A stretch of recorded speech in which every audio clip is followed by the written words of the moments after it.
for a honcho man if I ever said so. I don't know why I said that. Give it up for Terrence Lambert!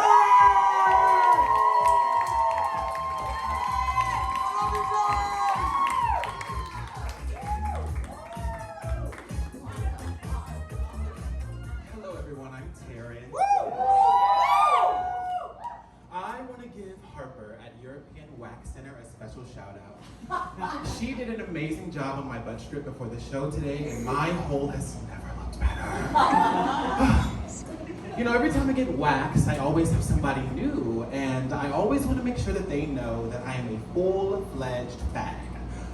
Last time I got waxed, Tiara was like, "So what brings you in today?" And I said, "Well, my boyfriend, he's Brazilian, and I want to give him a surprise by giving him a full Brazilian wax, you know, give him a fresh canvas to work with later." And she said, "I love waxing gay men because straight men have been giving me the runaround." And I said, "Ooh, girl, do tell."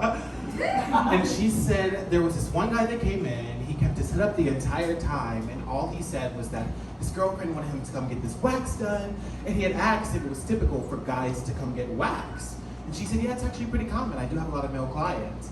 I said, "Girl, you know when he got home, him and his girlfriend did some freaky shit." Like, I'm hoping he either got his ass eaten or banged. Brownie points to me was both. But yes, I surprised my Brazilian boyfriend with a Brazilian wax once. We've actually broken up since then, yeah. He was my first love and my first heartbreak.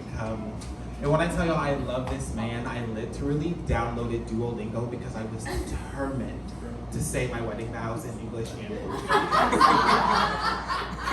Eu falo português, sim. Filha da puta.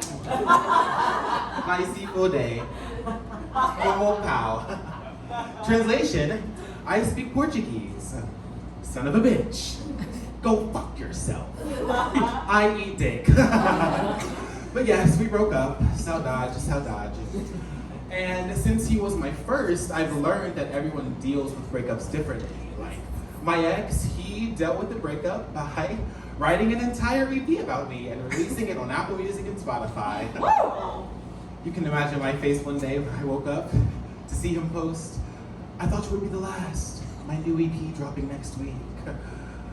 I texted my friend Jacob in real time and we listened to it, and there was this song where he was talking about how basically we're not going to get back together, and there was this line where he said, "I missed the way you were learning Portuguese." And I said, "Jacob, call the police." Send in the secret motherfucking service. Where the fuck is Barbara Walters? Because I can't. And I literally was like, "Jacob, I might have to go into a padded room wearing a straight jacket with the socks with the sticky shit at the bottom, just being like, I'm not." But yeah, I sent the EP to my mom. She listened to it and she replied with one word: therapy. I said, "Mommy, I'm a broke bitch. I can't afford therapy right now." So to deal with my breakup, I became the new poster boy for Descovy and Doxy Pep. Straight people, that means I've been fucking a lot. One guy, he came over, I performed my best fellatio. He hit me about a week later and he was like, "Hey, like, are you hosting again? Like, can I come through?" And I said, "I'm sorry, I can't host right now, I'm on the phone." And he said, "You can't do both?" I said, "I'm on FaceTime." He said, "And?" I said, "I am not about to give Catherine a live show for free. This is not Jerkmate. The fuck?" Another guy who I hooked up with recently, he was actually DL, and I really don't discriminate against DL men. Like, some of the finest black men are DL. Anyway, so I talked. Believe it or not, yes, us first queens do exist, yes. And after we had gotten done procreating, he literally gave me a fist bump and he said, "You're discreet too, bro, like, I respect that." Bitch is discreet in the room with us right now because I'm not discreet.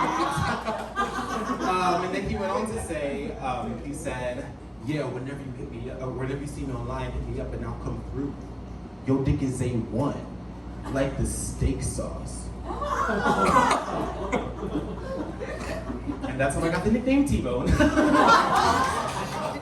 But you know what? I can't really blame my breakup for my promiscuity. I do have to blame the church a little bit. I grew up in a very black Baptist church. I was there multiple times a week, sometimes twice in one day. And it's hard being black and queer in the church when the pastor's constantly preaching Sodom and Gomorrah and the gays are going to hell and repent now and save your soul. Like, it's traumatizing. Like, for years, my post-nut clarity was just images of Satan popping up into my head. Like, oh my God. Can you imagine every single time you nut, like, the worst thing you see is, like, Satan? So when I finally got out of the church, I couldn't wait to start sucking dick. Thankfully, when my post-nut clarity went from, Satan to, can you please just get the sodomy off of me?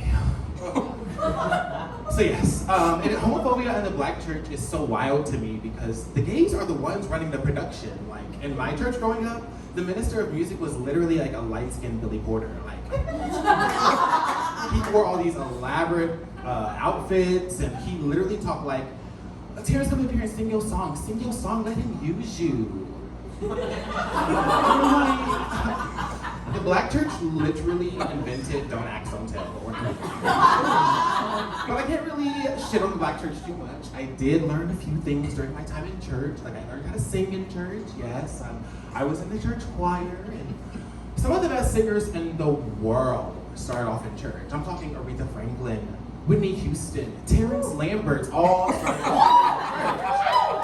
And there was a song that we used to sing in church that I used to love to sing called Falling in Love with Jesus. And it goes something like this. Falling in love with Jesus. Falling in love with Jesus. Falling in love. That's all you'll get, Yes. I